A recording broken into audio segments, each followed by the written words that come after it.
So, this is a topic that's been on my mind for a few years now.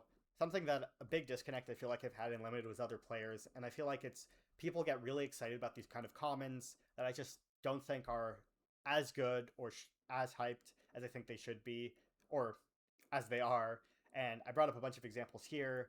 Shield Deployment Drone was a really hyped card in Marvel, Brave Brawler, even Pet Avengers take up the shield, but a lot of these kind of cards. And I guess I'll kind of frame what I mean, why I think they're overrated. And I guess one of the questions you can ask, or one of the distinctions I'll make, is a support versus an engine card. This is kind of a way I think about cards. Engine cards are cards that can win the game by themselves, and a support card is basically, it just makes your other cards better. So I think one of the best examples is Swords to Plowshares. Everybody knows Swords to Plowshares, 1 mana, exile a creature, one of the best cards in the game, but its ceiling is it can never, win the game by itself, right? If your hand is 3 lands, 4 Swords to Plowshares, it's not winning the game by itself. It's just there to make your other cards better or to be interaction, right? And that's something I'll bring up about a lot of these cards. I think most of these cards don't win the game by themselves. I mean, they might support another engine piece. They might enable a synergy that wins the game. But by themselves, if they're all you have, they don't win the game by themselves. And I think, in contrast, there's a lot of engine cards that I think people will describe as bad, but they can win the game by themselves. And this is not saying a card is good or a card is bad. I'm not saying that, these cards are better than some of these cards, but I'm just noting a card like Territorial Bruntar, Doom Reign Supreme, Mr. Hyde, Voidforge Titan, all the cards here, Echo. A lot of these cards, a lot of people won't think of them as that good of a card, but they are a card that can win the game by themselves. If you keep the hand, and it goes back to what I wrote here, and a big question I would ask is, how scared am I when my opponent untaps with the card? That's part of why, that's the key reason I'm not as high on this card as other people, is if my opponent untaps with a Shield Deployment Throne, a Brave Brawler, Pet Avengers, a lot of these cards, I'm not that scared. I can live with that. But if your opponent untaps with, a Voidforge Titan, an Echo, a Loki, that can be really scary. Something really powerful can happen. Because again, these are cards that can win the game by themselves. And again, that's not saying that how good they are, but it's just a true a way of classifying them. So I guess, yeah, part of what makes me lower on these cards is, again, I'm not that scared when my opponent untaps with them, and I don't think they can win the game by themselves. And I think one of the big thing to understand is the 17 lands data, most of it comes from the best of one direct queues, and that data is warped for a lot of reasons. And one of the simple reasons I'll say is that if you're a strong player and you draft on Arena, your deck should be 8, 9, 7, 8, 9 out of 10 on average, right? If you're a strong player, you're drafting on Arena, you should get a really good deck, Whereas if you were playing at, let's say, a testing house pod and it's 8 equally skilled players, by definition, your deck should be a 5 out of 10, on average.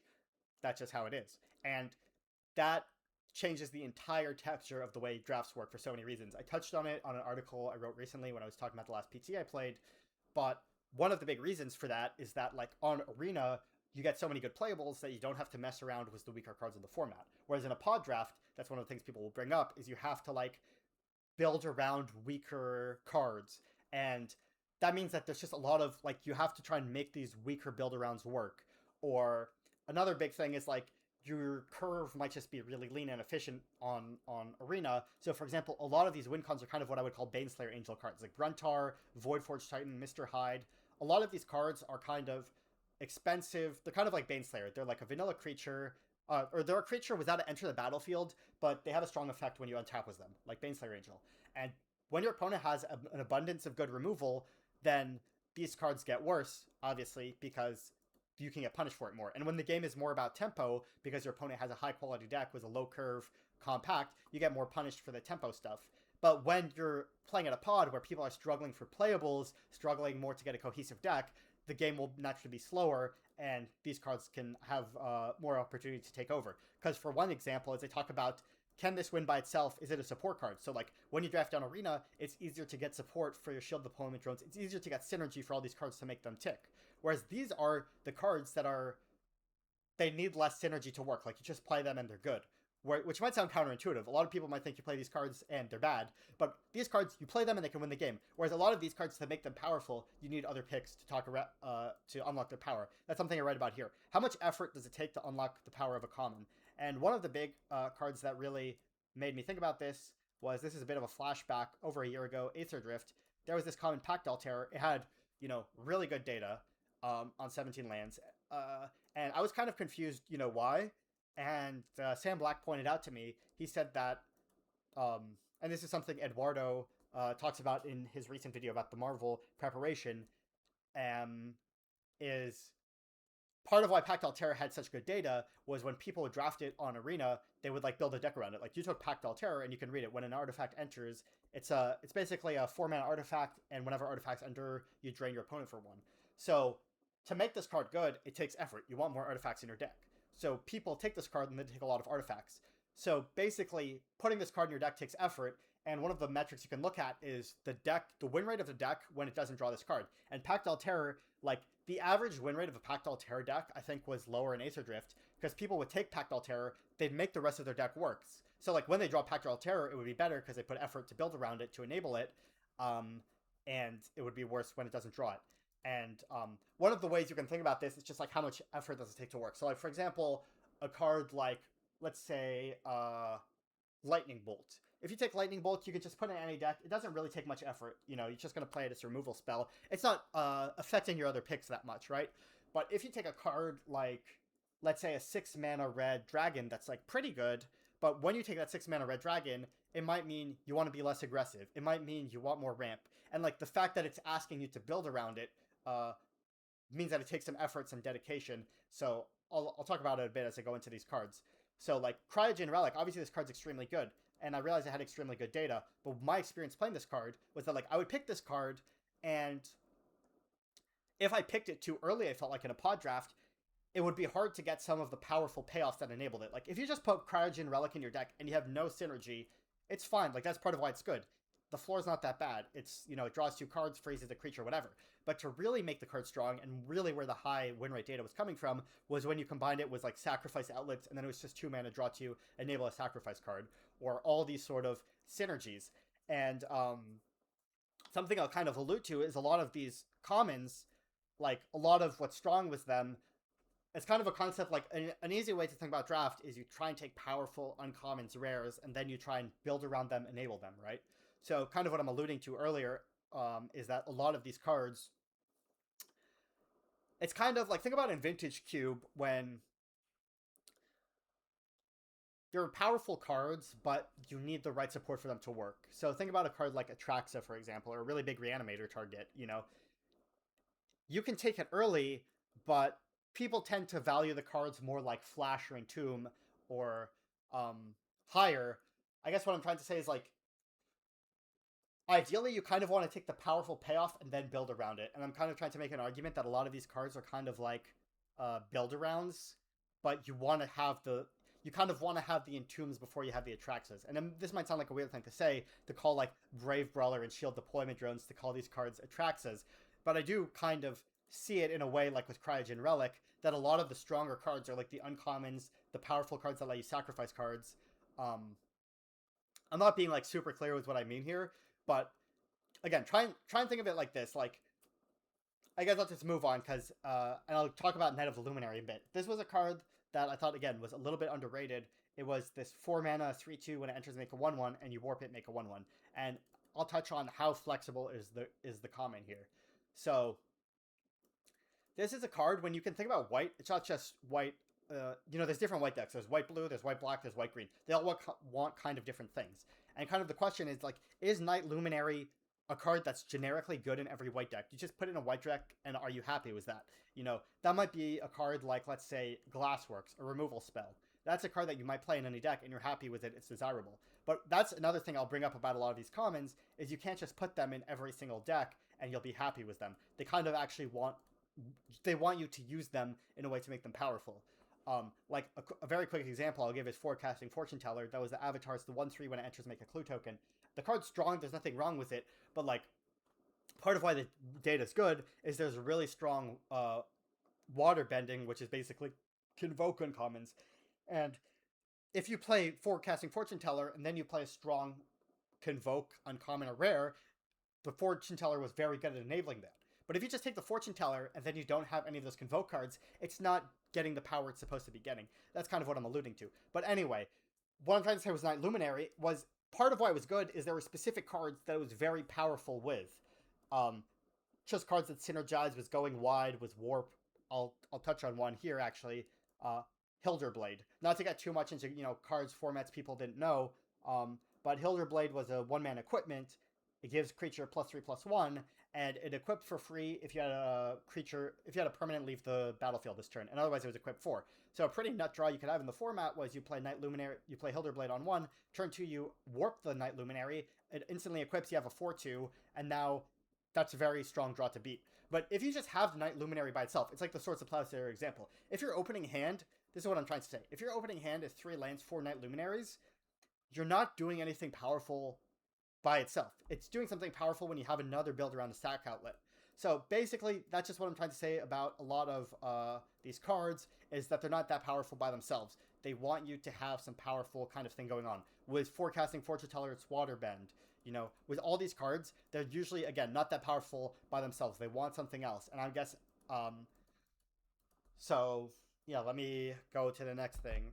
Let me think what else I have here to say.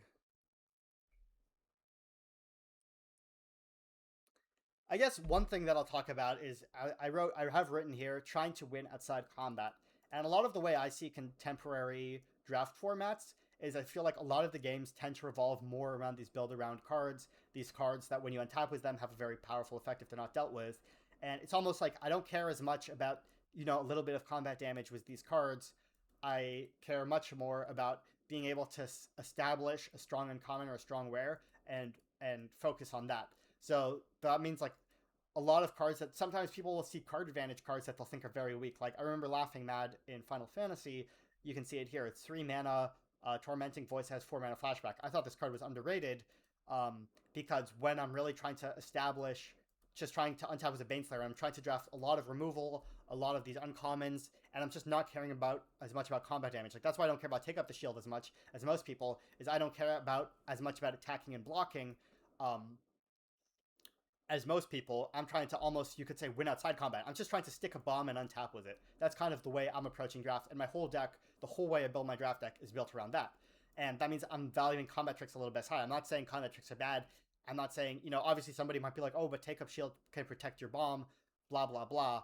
But that's just why cards like Pet Avengers, whatever, Gravepack Monoist, I'm not as high on this card, because the whole way I draft around cards is trying on top of the bomb. And some people might listen to that and say, well, duh, like everybody wants to take, strong uncommons that you untap with, and, these are just the good commons, But I would say, I would push back against that a little bit, because a lot of these cards people genuinely don't think are very good. Cards like Echo, Mr. Hyde, Loki, Voidforge Titan, Bruntar, Hilderblade. Yeah, and again, it's not about whether these cards are good or bad. A lot of it, you have to understand the whole format, the context, what they fit in. Like a card like Doom Reign Supreme, it's mostly just good in black-red. It's kind of hard to make a villain's deck outside of black-red. Maybe you can make it in black-green, whatever. Maybe you can make it work. Hilderblade's a similar example. If you weren't in black-white and Edge of Eternities, it was hard to make it work. So you need to have the context for the format, the cards that are good with the card. Same with Echo, you need to actually have... it's a card that's threatening when you untap, but then you need to have the cards that are threatening. Anyway, I'm kind of going on a tangent here. I mean, another big thing about draft, and this is kind of a cliche, it's something Eduardo talks about a lot too, or mentions sometimes, but it's like, the famous example, a good analogy in life is that, when you go to a restaurant, there's 2 questions. Number 1 is how much does it cost? And number 2 is how good does it taste, or how healthy is it, whatever. The quality versus the price, right? You could say number 1, it's about the quality. Number 2, it's about the price. It's the same in Magic. Like what I'm trying to say is that, obviously, a Michelin star burger is the highest quality, but if you have to pay $100 for it, you might rather get a $5 burger that's a lot worse, but you're getting a better value. So a lot of draft, it's not just about your pack one, pick one. Half the draft is the bottom half of the pack. You have to pick from the weakest cards. Sometimes I'll watch people draft and, they really pay attention when it's the first few picks. But then when it gets to the back half of the pack, they're like, man, these are the bad cards. I'm not paying attention, whatever. But those are half the cards. And even if you think, some of these cards, you might think they're bad or whatever. But if you're getting them late and you can get value out of them, make something powerful happen with them, that's important. So I guess what I'm trying to say is with a lot of these cards, it's not just, the question isn't just, is this card good or bad? The question is this card good or bad? But also, how high do I want to take it? It really matters at what pick you're taking a card. It really matters. The only reason I have Unbeatable Squirrel Girl here was all the commons is kind of a side note, but this was another example of, I feel like this card's win rate gets boosted the better the decks are, because this card had a really high win rate in Marvel. I was kind of confused by it. I mean, I thought the card's good, but I didn't think it was like as good as it had like really insane data. And when I thought about it, I kind of realized that in Marvel there's the Mana Dork Undercover Skrull. It's like a Sylvan Caryatid, and it's one of the best green commons. And I realized, like, oh yeah, when I draft on Arena, I just get like two, you can get 2, 3, 4 Skrulls, you can get a lot of Skrulls, and this card's really good with the Mana Dork, because it fixes the mana for the triple green cost, not a problem, and it ramps it out. Now, when you do a pod draft, so this is a card that gets better when you have one of the best commons. Perfect card, well suited to be great on Arena, and obviously it's a good card. I'm not saying it's a bad card, but if you think it's harder, again, if it's harder to get those Skrulls, this card's going to be weaker. It's not as good when you don't have Skrulls in your deck. I mean, that's just, everybody can agree with that. That's a basic fact. So, kind of the main points I have most of them written here. It's just like, how scared am I when the opponent taps was the card? That's why I'm a lot lower on these cards. I'm just not that scared when my opponent taps a lot. Part of it's I'm building, you could say trying to win outside of combat, but you could say I'm really trying to play these cards that when I untap with them have a very powerful effect. Obviously, that's the whole debate. People might have all the reasons. They're like, Mr. Hyde's not that powerful. I mean, one of the things I would add on this stuff is almost like winning a board stall, creating a board stall, and then winning from there. Or like a card that's always relevant. Like a card with like Brave Brawler, if the board's stalling, it's not that useful. Then the game starts being like, okay, what are these cards that are impactful in board stall? Like every single card I have here is impactful in board stall. And there's a lot of cards that can make board stalls happen, because I didn't mention it here, but there's a whole class of cards in Magic I would call fights over vanilla. So this would be cards that say like destroy an attacking creature. Like basically there are cards that are good against vanilla creatures, but they're not that good against not vanilla creatures. So like a Pacifism. If you play Pacifism and your opponent plays a Brave Brawler for 5 mana, your Pacifism could be good. But if you play Pacifism and your opponent plays a Voidforge Titan or a creature with an ability, it's not as good. So there's certain, like Helicarrier Strike was an example in Marvel. It said, deal 2 to 4 damage to an attacking or blocking creature. So it's good when the game's about combat. But, when people aren't attacking or blocking as much, it's not as effective versus this class of cards. So, like, the Helicarrier Strike's not as effective against Mr. Hyde. It doesn't do much against it. But it is effective against Pet Avengers. It's very effective against Pet Avengers. It's very effective against, some of these kind of commons that people get very hyped up about. And I guess the big distinction you could say is that a lot of these commons I'm talking about, they're just not that effective in board stalls, a lot of them. And I guess maybe what I'm trying to say is that I'm building towards board stalls, and then I'm like, okay, I want to beat the board stall, especially because I know my opponents are going to pick these cards very highly that I can exploit in a board stall. Like another example of a card that's very good against vanilla creatures is 1/1 Deathtouchers. 1/1 Deathtouchers, if your opponent plays a big vanilla creature like a Pet Avengers, it's very effective. Your opponent can't attack. But if you play 1/1, if I play any of these cards and my opponent plays a 1/1 Deathtoucher, it's not very effective, right? So you can sometimes you can exploit some of your opponents a little bit because they're very high on these cards. You play more cards that are good against vanilla creatures, and then they might have more cards that are good against vanilla creatures because they expect you to be doing the same, but you're doing this. Obviously, there could be some holes in my arguments, but this is just kind of sort of my perspective on draft, why I think I have a really big disconnect. Why I think these commons, they're just not as hyped. I don't get as hyped as them on other people. They're obviously strong, but I guess what I'm trying to say is that, like, in my mind, these cards take more effort to work. Like, to get the squeeze out of the juice or whatever it is, I think these cards, they're not just good by themselves, they get better when you enable them with other cards. Like, again, your Hands on Knight Luminaries is not as good.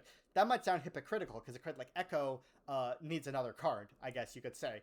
But, some of these cards like Mr. Hyde, Voidforge Titan, Territorial Gruntar, these cards, they don't really need anything. You just pick them, you play them, they're going to be good, right? Like, obviously you need a curve, so you can't just be 4 Bruntars or whatever.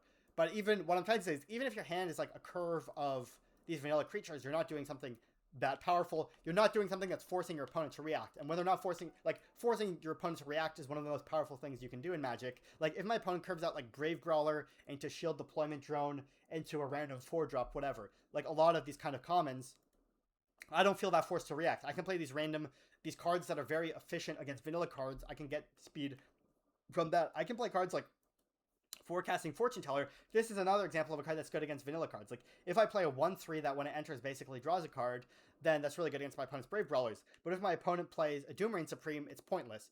So I don't know if I'm kind of going in circles here, but I guess like part of why I don't respect these cards as much is I'm just not as scared as them. I'm not forced to react. I think if my opponent plays Echo, I can't just sit there, you know, with my forecasting fortune teller, because they play Echo and then they play a card with a strong enter the battlefield effect, and the games just start snowballing. That's kind of my point. It's kind of been going on a while. I don't know how long this video. 20 minutes. You know, not too bad.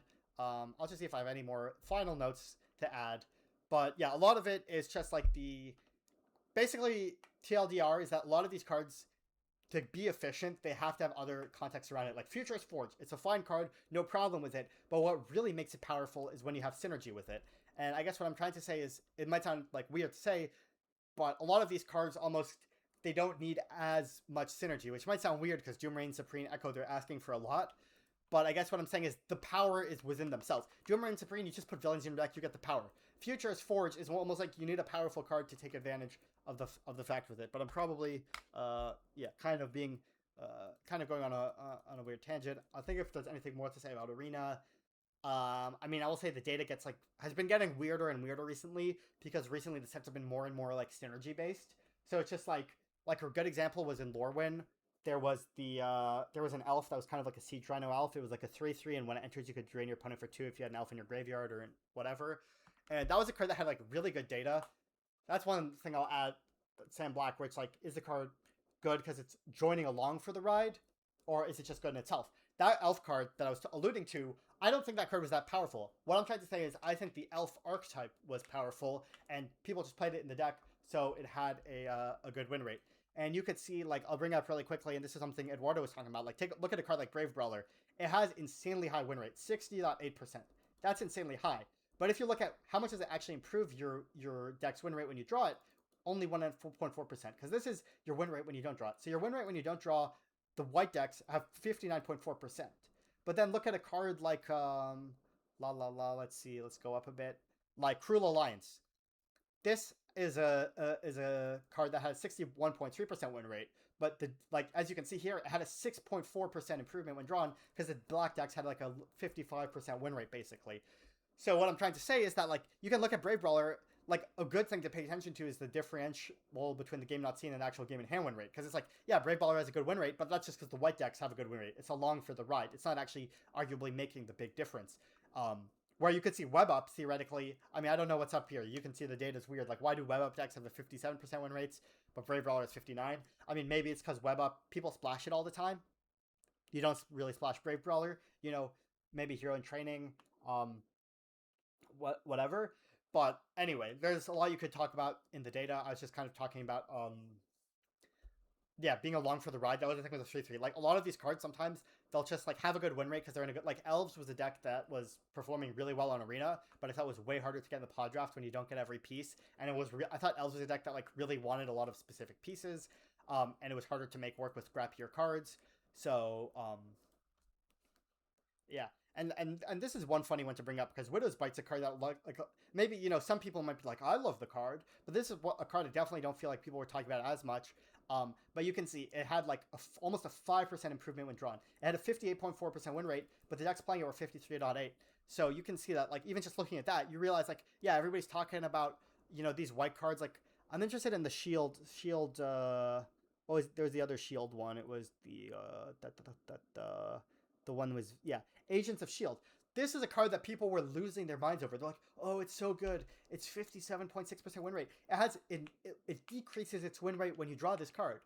So this is a very basic tip I'm saying. It's like, you can just look at does it increase, or, like, don't just look at the actual win rate of the card. Look at if it's increasing or decreasing your win rate. That's kind of obvious. But I'm also talking about the context of, but I don't know, I guess I don't even think it is that obvious, because people will look at these cards and they'll be like, oh yeah, white's so good because white has these kind of cards. And the thing Eduardo said, the reason he thought white had such a good win rate in this set is because he was saying that a lot of the rares had a very, that white had like a lot of the best rares in the set or whatever. So that boosted the white commons.